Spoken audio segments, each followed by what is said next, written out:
사도행전 1장 12절에서 26절까지 말씀을 저와 여러분들이 한 절씩 교독하여서 읽겠습니다. 제자들이 감람원이라 하는 산으로부터 예루살렘에 돌아오니 이 산은 예루살렘에서 가까워 안식일에 가기 알맞은 길이라. 들어가 그들이 요한은 다락방으로 올라가니 베드로, 요한, 야고보, 안드레와 빌립, 도마와 바돌로메, 마테와 및 알피오의 아들 야고보, 셀로딘 시모, 야고보의 아들 유다가 다 거기에 있어 여자들과 예수의 어머니 마리아와 예수의 아우들과 더불어 마음을 같이하여 오로지 기도에 힘쓰더라. 모인 무리의 수가 약 120명이나 되더라. 그때 그 형제들 가운데 일어서서 이르되 형제들아, 성령이 다윗의 입을 통하여 예수 잡은 자들의 길잡이가 된 유다를 가리켜 미리 말씀하신 성경이 응하였으니 마땅하도다. 이 사람은 본래 율수 가운데 참여하여 이 직무의 한 부분을 맡았던 자라. 이 사람이 불의의 삭스로 밭을 사고 후에 몸이 곤두박질하여 배가 터져 창자가 다 흘러나온지라. 이 일이 예수에 있는 모든 사람에게 알려져서 그들의 말로는 그 밭을 악에다마로 하니 이는 피밭이라. 시편에 기록하였으되 그의 거처를 황폐하게 하시며 거기 거하는 자가 없게 하소서 하였고 또 일렀으되 그의 직분을 타인이 취하게 하소서 하였도다.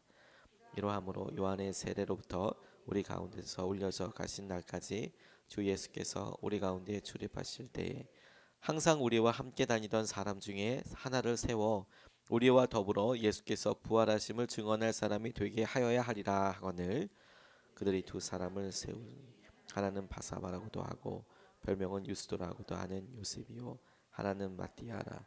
그들이 기도하여 이르되 무사람의 마음을 아시는 주여, 이 두 사람 중에 누가 주님께 택하신 바 되어 봉사와 및 사도와의 직무를 대신할 자인지를 보이시옵소서. 유다는 이 직무를 버리고 제 곳으로 함께합니다. 제비뽑아 마띠아를 얻으니 그가 11사도의 술에 들어가니라. 아멘. 아멘. 하나님 말씀입니다. 성령님께서 인도하셔서 순종하게 하시는 특별한 새벽 이틀째를 맞았습니다. 하나님께서 우리 가운데 예수님을 통하여서 귀한 은혜와 복음의 능력을 보여주셨고 그 예수님께서 마지막으로 승천하시면서 너희에게 다시 오겠다.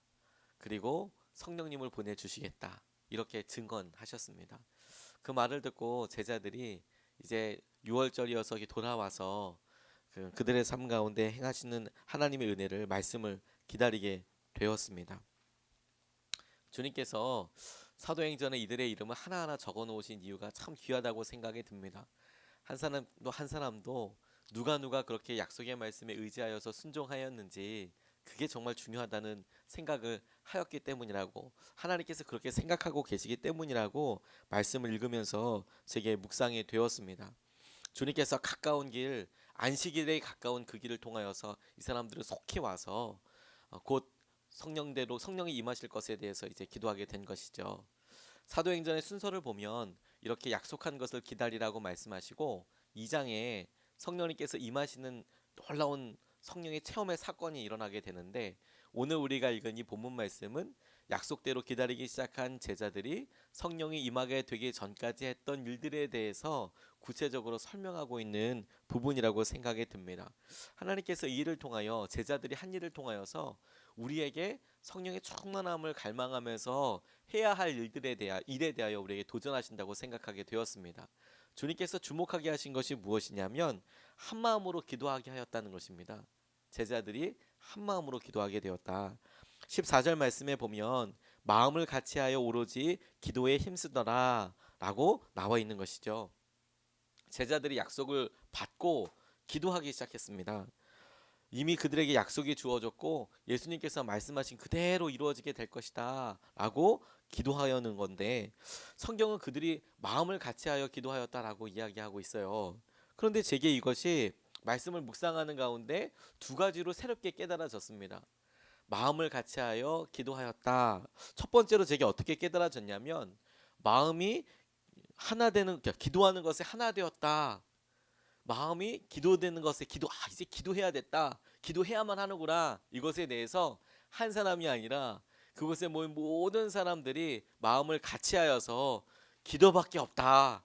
이렇게 하나가 되었다. 이렇게 제게 읽혀지고 새롭게 깨달아지게 되었습니다. 제자 한 사람만 어느 한 사람이 우리가 이때 기도해야 돼 이게 아니라 모든 제자들의 마음 가운데 그래 기도해야 해 라고 생각된 것이죠. 여러분 이게 얼마나 커다란 변화인지 아십니까? 예수님께서 마지막으로 십자가 달리기 전에 제자들에게 부탁하셨습니다. 나를 위해서 기도해 달라고 이야기할 때에도 예수님 혼자서 기도하셨습니다. 이런 엄청난 역사적인 사건, 십자가에 올라온 약속이 이루어지기 전에 예수님과 함께 하고 있었던 제자들의 공동체도 그래 기도밖에 없어. 예수님은 그 마지막 순간에 예수님은 기도밖에 없어라고 생각하셨는데 제자들에게는 그게 깨달아지지 않았고 아멘이 되어지지도 않았습니다. 아 그냥 예수님께서는 뭔가 기도 제목이 있으신 거구나라고 생각했지 그들 모두가 기도밖에 없어라고 생각한 것은 아니었다는 겁니다. 그런데 예수님께서 약속을 주시자 기도하면서 기다리라고 얘기한 것도 아닌데 제자들 마음속에 그 약속을 기다리면서 한결같이 한 마음으로 들었던 생각이 무엇이냐면 우리가 기도하는 것밖에 없어 라고 한 마음이 되었다는 것이 얼마나 놀라운 변화이겠습니까? 우리나라에 새벽 기도가 처음 시작된 것이 딱 그와 같은 마음이었습니다. 당시에 1906년 가을에 길선주 장로라는 장로님께서 평양 장대원 교회에서 그렇게 기도를 예배를 시작하게 되셨습니다. 그런데 이 기도회가 정확하게 1년 있다가 1907년에 평양 대부흥 운동으로 촉발점이 되는 굉장히 중요한 사건이 되었는데 그 시작이 무엇이냐면 저녁에 집회를 한 겁니다. 저녁에. 그런데 말씀이 끝나지가 않는 거예요. 사람들 너무 갈망하니까. 당시에 성경 말씀에 대해서 거의 무지했던 사람들이 말씀이 들려지고 그것이 새겨지게 되니까 너무 감사하고 신기했던 것이죠. 그래서 기도하게 되었습니다. 근데 기도가 끝나지가 않는 거예요. 그러니까 그냥 이렇게 계속 여기 뭐 준비도 안 돼 있는 상태에서 할 수도 없으니까 우리 다음 날 동토일 무렵에 모여서 다시 기도합시다. 당시 시계가 있었던 것이 아니니까요. 동틀 무렵에 모여서 같이 기도합시다 라고 광고하셨다라는 거예요. 그래서 다 가서 다음날 정말 동틀 무렵에 와 보니까 사람들이 다 빼곡하게 와 있는 것이죠. 당시에 농번기고 그런 거 상관없이 기도에 대한 갈망이 이어지게 된 것입니다. 그래서 다음 날에도 또 그러면 우리가 기도해 보아야 될 테니까 동틀 무렵에 모입시다. 그랬더니 사람들 또한 300명, 500명 정도가 모여서 기도의 자리를 가득 채웠다라는 것이죠. 나라가 어려웠습니다. 민족이 위기에 처했습니다. 그런데 우리가 지금 무엇을 해야 되겠습니까? 뭐 이렇게 그런 게 아니라 뭔가 할 수밖에 없는데 할 게 아무것도 없고 그들이 하나님 앞에 메어 달릴 수밖에 없다고 생각됐을 때 선택한 것이 무엇이었냐면 새벽에 기도하는 거. 그랬더니 하나님께서 제 1년이 지나가기 전에 1907년에 놀라운 성령의 기름 부으심을 부어 주셨다. 그러니까 여러분 우리 한국 교회에 있어서 하나님께서 가장 중요한 놀라운 예를 보여주신 거라고 생각이 듭니다. 사람들의 마음속에 그래 이제 다른 방법 없고 기도밖에 살 방법이 없어 라고 하나 되었을 때 하나님께서 이제 주님께서 약속하신 놀라운 성령의 충만하심이 임하게 되었다는 것이죠. 저는 우리가 이렇게 도전하면서 부부가 가정이 함께 기도하게 될 때 하나님 그 중요한 기준으로 무엇을 삼으시나 가정 가운데 이제 우리는 기도하는 것밖에 없다 라고 생각될 때 하나님께서 놀랍게 역사하여 주시겠구나 제게 이렇게 깨달아졌습니다. 또 하나 한마음으로 기도하게 되었다라는 것이 제게 어떻게 깨달아졌냐면 그들이 기도하면서 기도를 통해서 더욱더 한마음이 되었다. 기도를 실제로 해보니까 더더더더 한마음 되었다. 이렇게 제게 깨달아지더라고요. 한마음으로 기도했다라는 것이 성령님의 임재를 경험했던 것이 한 사람이 아니었다는 것에 우리가 주목해야 합니다. 그들이 임했던 그곳에 함께 임했던 그 120여 명의 공동체에 성령님이 임했던 것이죠. 그런데 그들이 기도하기 시작하고 약속을 기다리고 기도하기 시작했던 그 모임에 성령님께서 마치 너희들 한 사람 한 사람을 기억하고 있어 라고 충만하게 임하셨던 것을 보면 하나님 그들의 하나됨에 놀랍게 역사하여 주셨구나. 두셋이 내 이름으로 모인 곳에 주님께서 친히 함께하고 계신다고 말씀하여 주셨어요. 그 말씀에 대한 증거가 성령의 충만함으로 일어나게 되는 것이죠. 유기성 목사님께서 사도행전 강해에 고백하셨던 주 임재 안의 교회라는 책을 보면 우리 교회에 처음에 있었던 여러 일들에 대해서 이렇게 간증으로 써놓으신 기록들이 있습니다. 저희 교회가 본당을 처음으로 이렇게 예쁘게 멋있게 하나님께 봉헌드리고 나서 예수전도단에서 화요 모임을 여기를 썼으면 좋겠다라고 그렇게 오퍼를 해온 적이 있었습니다. 써도 되겠습니까? 그런데 당시에 저도 여기 와봤거든요. 그리고 다른 교회에 있을 때, 시골에서 목회하고 있을 때 처음으로 교회가 깨끗하게 지어졌을 때 와서 같이 아이들과 함께 저희는 수련회를 온 것이죠. 지방 괴산에서 선한목자교회에 수련회 왔었습니다. 그리고 화요 모임 이렇게 갔어요. 너무 교회가 너무너무 좋더라고요. 그런데 그렇게 새 건물 오픈하는 거 정말 쉽지 않았을 것 같아요. 그런데 그걸 놓고 장로님들과 함께 기획위원회를 할 때 여러 마음의 생각들이 있지 않겠습니까? 새 건물이 뭐 허물어지는 것도 그렇지만 그거 단순하게 허물어지냐 안 허물어지냐 뿐만이 아니라 교회를 그냥 오픈했을 때 드는 여러 가지 부대에 신경 써야 할 일들이 정말 많습니다. 안전한 거, 뭐 화재부터 시작해서 혹시라도 불미스러운 사고가 있으면 그건 전부 다 이 장소를 제공한 선한목자교회의 책임인 것이죠. 아무리 우리가 주최한 것이 아니라고 이야기해도 고려해야 될 것이 굉장히 많습니다. 그러니까 당연히 여러 생각과 시선에서 검토할 수밖에 없겠죠. 그러니까 여러 이야기가 오고 가다가 하나 되지 않으니까, 그러니까 마지막으로 기도해보고 하나님의 뜻이 무엇이냐라고 묻다가 반대하시는 분 중에서 한 분이 예수님이라면 어떻게 하셨겠냐, 그러면 이 건물을. 근데 그 질문에 예수님이라면 당연히 함께하게 본 쓰라고 내어주셨겠죠. 말 한마디 이렇게 하셔서 결국에는 예수님이라면 교회를 내어주시겠구나, 사용하라고. 그러면 주님께서 이것이 우리에게 인도하시고 하신 말씀이 맞겠구나, 하나 되게 되었다고. 기도하면 하나 되게 되더라고요. 기도하면.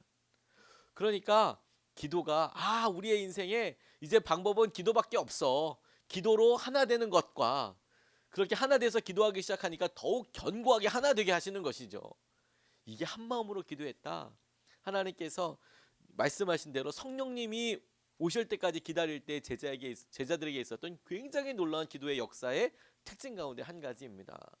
두 번째로 주목하게 하신 것이 무엇이냐면 이들이 말씀대로 이루어지기를 기도하고 있었다라는 것이죠. 말씀대로 이루어지기를 갈망하고 기도하고 있었다. 16절로 26절까지의 말씀을 부분 읽어보면 베드로가 하는 이야기가 이렇게 시작됩니다. 성령이 다윗의 입을 통하여 예수 잡은 자들의 길잡이가 된 유다를 가리켜 미리 말씀하신 성경이 응하였다. 주목하게 된 것이 무엇이냐면 미리 성경에 말씀하신 것들이 그대로 이루어지게 되었다. 20절에 시편에 기록하였으되 이렇게 나와 있고, 그 시편의 기록을 인용하여서 그의 직분을 타인이 취하게 하소서 하였다. 24절에 그들이 기도하여 이르되 무 사람의 마음을 아시는 주여, 이 두 사람 중에 누가 주님께 택하신 바 되어 봉사와 및 사도의 직무를 대신할 자인지를 보이시옵소서. 유다는 이 직무를 버리고 제 곳으로 갔나이다 하고 제비 뽑아 마띠아를 얻으니 그가 11사도의 수에 들어가니라 라고 나와 있습니다. 제자들 가운데 예수님 살아생전에 놀랍게 정말 친밀하게 가까이 있었던 사람들을 사도라고 부르지요. 그런데 이 사도들은 예수님께서 직접 부르셨습니다. 얼마나 영광스러운 모습입니까? 너는 나를 따르라 라고 예수님께서 직접 말씀하셨다라는 거예요. 그 중에 안타깝게도 가룟 유다가 있었고, 가룟 유다가 배신하고 또 말씀대로 그가 스스로 극단적인 선택을 하게 되었습니다. 그런데 흥미로운 점은 사람들이 그래? 그러면 우리가 사람을 세워서 결원을 보충해야겠다라고 생각하게 된 동기가 무엇이냐면, 그런 사건이 일어나게 된 것이 성경이 응하였기 때문에였다는 겁니다. 사람을 세웠던 이유가 뭐냐면 12명을 쳐야 했기 때문에 라고 볼 수 있는 것보다, 성경에 그 사람들이 그렇게 된 것은, 가룟 유다가 그렇게 된 것은 말씀에 쓰여진 거였구나. 그런데 그 말씀 말미에 보니까 자리를 대신하게 되어 있다고 쓰여져 있구나. 그러면 사람을 뽑아야 되는 거구나. 이렇게 했더라고요. 그리고 그들이 뽑아야 될 것에 대해서 그 말씀이 이루어졌으니까 말씀대로 우리가 순종해 나가야 하는 거야 라고 결단하게 된 것이죠. 그리고 제비를 뽑았습니다. 여기서 더욱 놀라게 되는 겁니다.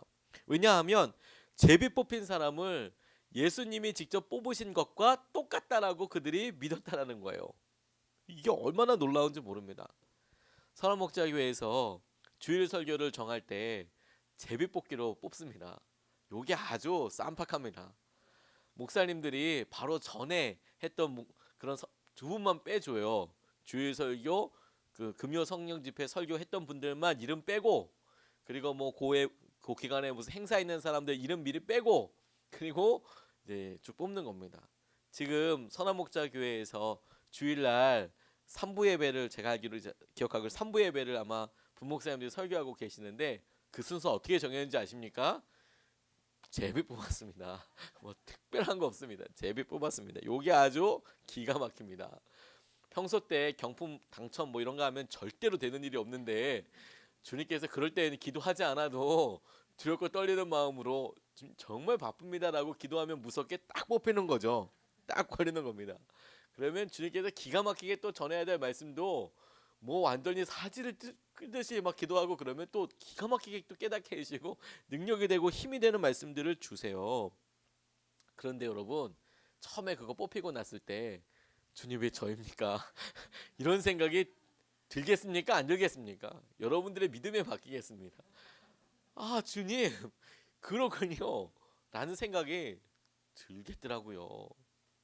중요한 것들을 결정하는데 여러분 그 일의 의미를 안다면 이거 우연처럼도 보이고 이거 쉽게 하나님께서 하게 하셨다라고 믿는 것이 쉽지가 않아요.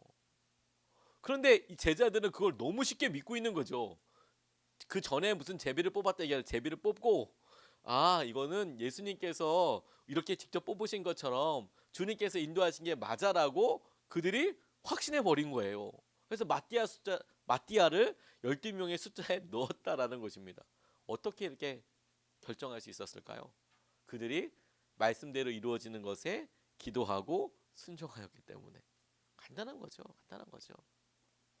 어저께 여러 관련된 우리 계약과 관련된 분들을 만났습니다. 만나서 전화 통화도 하고 그러다 보니까 제 마음속에 한 가지 되게 좀 안타까운 생각이 하나 들었습니다.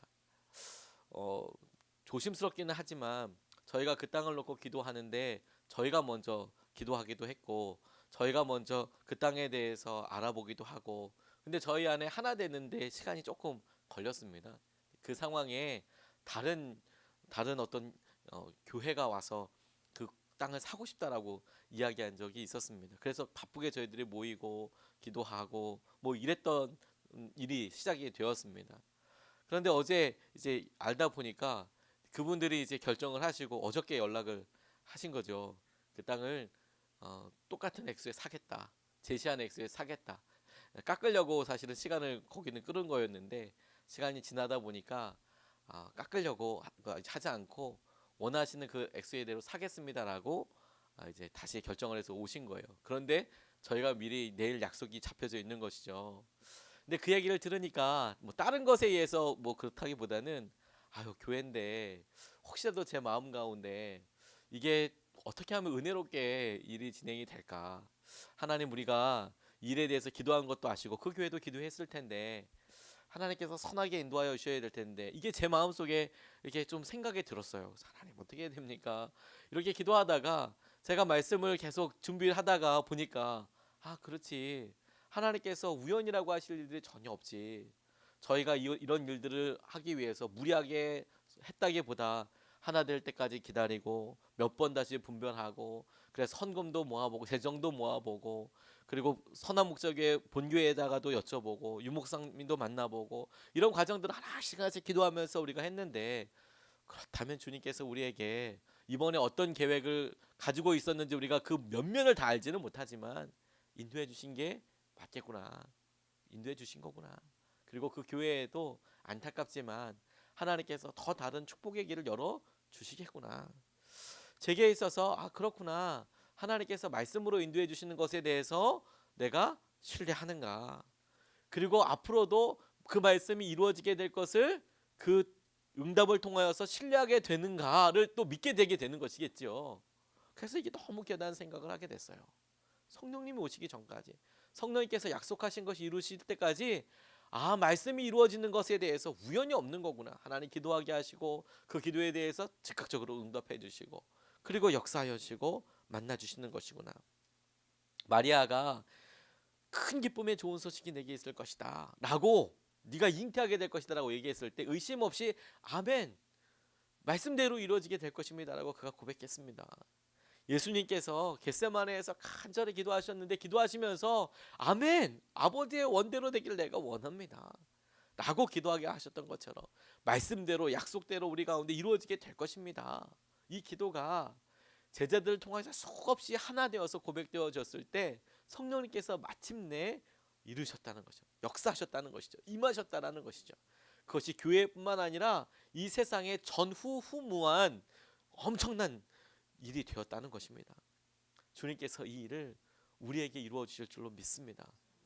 우리가 순종하는 것은 말씀대로 이루어질 것에 대한 순종이고, 기도하라 말씀하셨으니 기도하게 되는 것이고, 주님께서 우리에게 기다리라 말씀하신 것에 대해서 다만 우리가 말씀이 이루어질 것을 놓고 기도하며 기다리는 것입니다. 그 놀라운 은혜가 우리 교회와 여러분들 삶에 충만하게 임하시기를 주님의 이름으로 축복합니다. 우리가 말씀 붙잡고 같이 기도하시겠습니다.